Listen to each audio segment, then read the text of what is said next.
Día 2. Ofensa. Perdonar es liberar a un prisionero y descubrir que el prisionero eras tú. Lewis B. Smedes.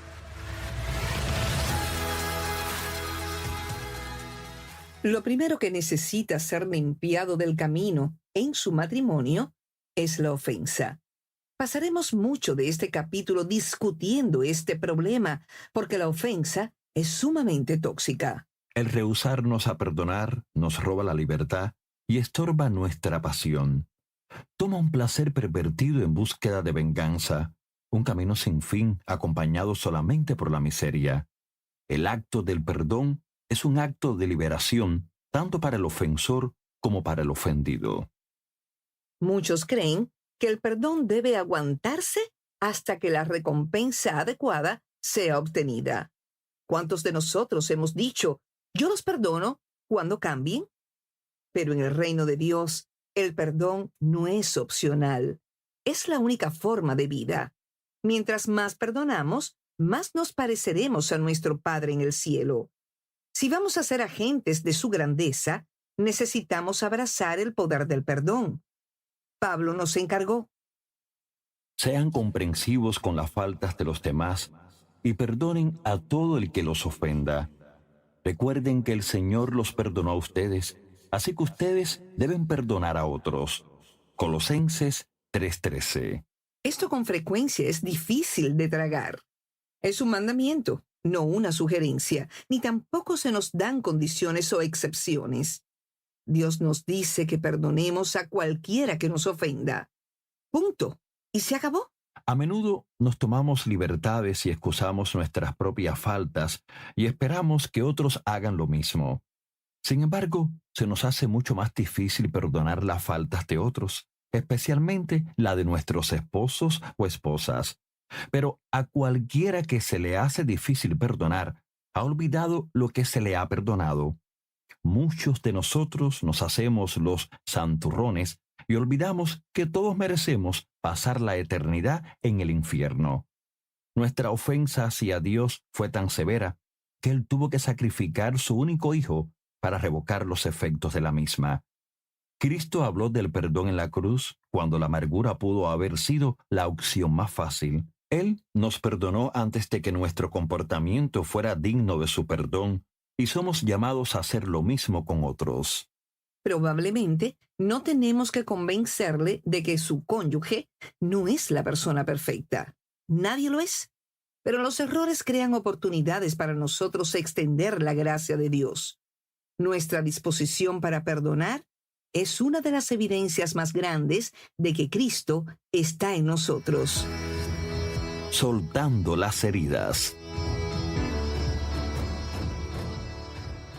Cuando estábamos recién casados, yo era parte de los culpables que dicen, te perdono cuando cambies. Hasta que yo no cambiara su comportamiento, mi lista de sus ofensas continuaría creciendo. Pensaba que si no lo perdonaba, esto lo motivaría a ser transformado. Pero lo que hice fue provocar que se sintiera condenado, sin esperanza y despojado de sus derechos. Todo cambió cuando Dios me enseñó cómo Él perdona. Su perdón no es una recompensa por una modificación en el comportamiento. Es un voto de confianza. Mientras Dios renovaba mi conocimiento acerca del perdón, comenzó también a reemplazar las palabras de mi boca por unas que reflejaban su corazón. Creo que quieres cambiar y yo te perdono. En aquel tiempo, yo no entendía lo importante que era para mí perdonar a John.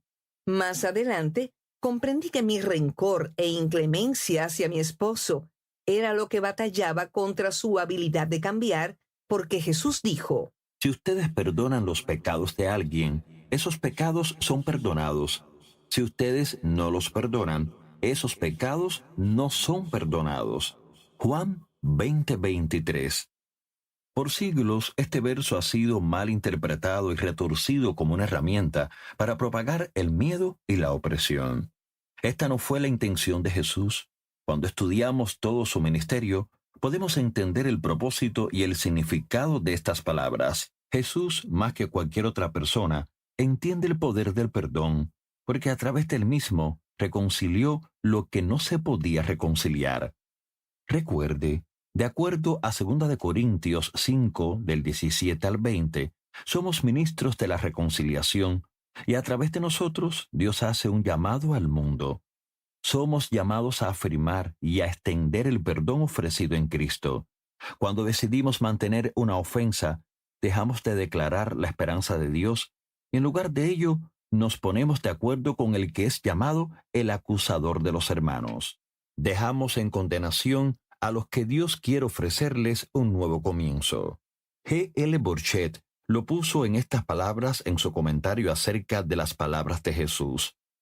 Hay una necesidad de reconocer el rol significativo que pueden tener las declaraciones del perdón para liberar a las personas y que así puedan dejar a un lado los pecados pasados y sentimientos de culpabilidad, tornando su atención al gozo de vivir con el Cristo resucitado bajo la dirección del Espíritu Santo. El perdón es un acto divino. Ninguna otra virtud requiere tanto sacrificio. Es decidir conscientemente ser vulnerable en lugar de defendernos. Pero en ese sacrificio del yo encontramos la aceptación de Dios. Cuando escogemos perdonar, nos rehusamos a adorar nuestros sentimientos y someternos a la verdad de Dios. También, al perdonar a nuestra pareja, creamos la oportunidad para que él o ella puedan reconocer y recibir la invitación de Dios a ser moldeados por su gracia.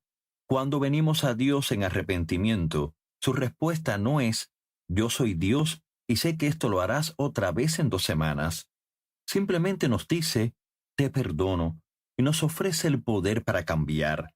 Dios no declara fracaso en nuestros futuros. Él declara esperanza y promesa sobre cada problema. Hagamos lo mismo los unos con los otros. Abriendo su espíritu.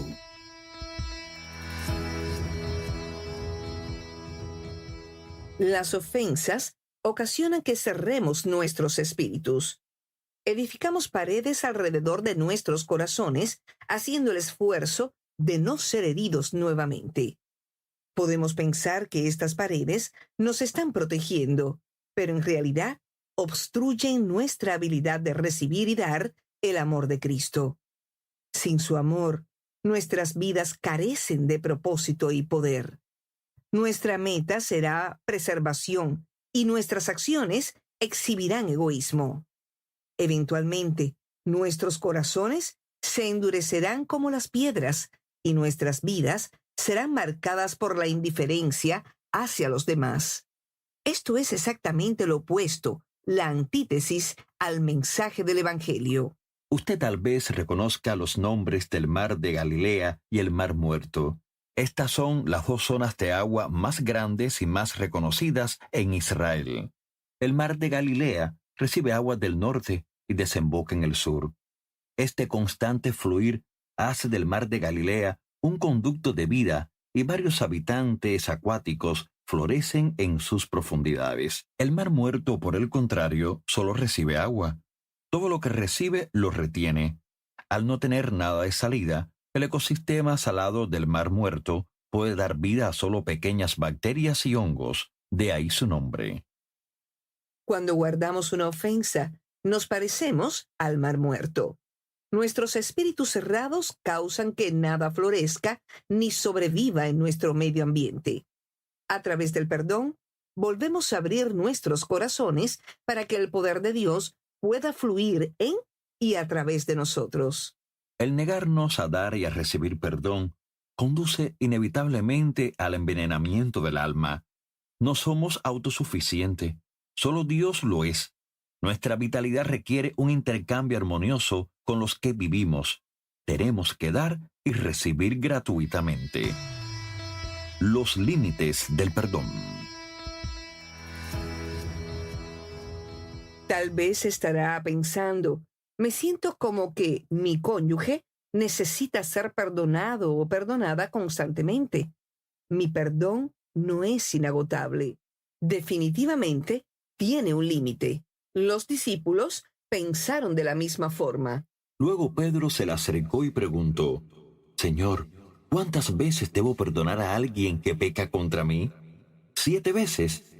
No 7 veces, respondió Jesús, sino 70 veces 7. Mateo 18, 21 y 22. Cuando Pedro hizo esta pregunta, estaba tratando de ser lo más espléndido posible. Él creció bajo la ley, la cual establecía, no muestres compasión por el culpable. La regla que seguirás es vida por vida, ojo por ojo, diente por diente, mano por mano, pie por pie. Deuteronomio 19:21. Así que cuando Pedro se ofreció a perdonar hasta 7 veces, él esperaba que Jesús le dijera, exactamente, Pedro, ahora entiendes. Sabemos que por otra parte del Nuevo Testamento, que el ofrecimiento de Pedro para perdonar 7 veces era el número de veces que él pensaba tenía que perdonar a alguien en un día. Vea Lucas 17, 3 y 4. Así que la respuesta de Jesús con referencia a perdonar 70 veces 7 no era simplemente su mandato a una cantidad mayor de perdón para toda una vida de ofensas. Él estaba comunicándole a Pedro que el perdón debe ser ofrecido sin medidas. Para alguien pecar al nivel que Jesús describe aquí, tenía que haber cometido 490 ofensas en un día. Para pecar a tal magnitud, su esposo o esposa tendría que ofenderle una vez cada 3 minutos, en dado caso que ninguno de ustedes duerma. Eso es mucho pecado, más que cualquiera pueda alcanzar. Pero aún si su cónyuge pudiera pecar en contra de usted más de 490 veces en un día, esto no significa que usted pueda parar de perdonarle después de la ofensa número 490. En la Escritura, el número 7 simboliza algo completo, específicamente entre el cielo y la tierra. Jesús usó el número 490, un múltiplo del 7, para comunicar que tenemos que perdonar completamente, siguiendo el estándar establecido por nuestro Padre Celestial. Esta manera generosa de perdonar es posible solamente porque hemos sido restaurados con Dios a través de Cristo. En Él hay una armonía entre el Padre y sus hijos. Por lo tanto, tenemos el poder para perdonar porque somos nuevas criaturas con corazones nuevos. Nuestros corazones han recibido gratuitamente su perdón y para permanecer espiritualmente saludables, tenemos que ofrecer gratuitamente el perdón a otros. Sabemos que Jesús quiere que perdonemos incansablemente, porque después de su conversación con Pedro, le contó una parábola acerca de un rey y su sirviente, el cual era duro para perdonar, y la terminó con esta explicación. Entonces el rey, enojado, envió al hombre a la prisión para que lo torturaran hasta que pagara toda la deuda. Eso es lo que les hará mi Padre Celestial a ustedes si se niegan a perdonar de corazón a sus hermanos. Mateo 18, 34 y 35. No recibiremos perdón si nos rehusamos a perdonar. No hay excepciones. ¿Por qué es tan importante para nosotros perdonar? Porque en el perdón descubrimos e imitamos su naturaleza. Vamos más allá de las miserables innatas limitaciones humanas y nos amoldamos a la semejanza de nuestro Padre. En el perdón de Dios estamos completos y somos invitados, aún encargados, a extender esta plenitud a todos aquellos que perdonamos. Si su cónyuge le pide perdón constantemente, entonces Dios le ha bendecido con la oportunidad de ser un agente de su poder sanador. Para más información sobre el tema de la ofensa, consulte el libro de John Bevere, La trampa de Satanás.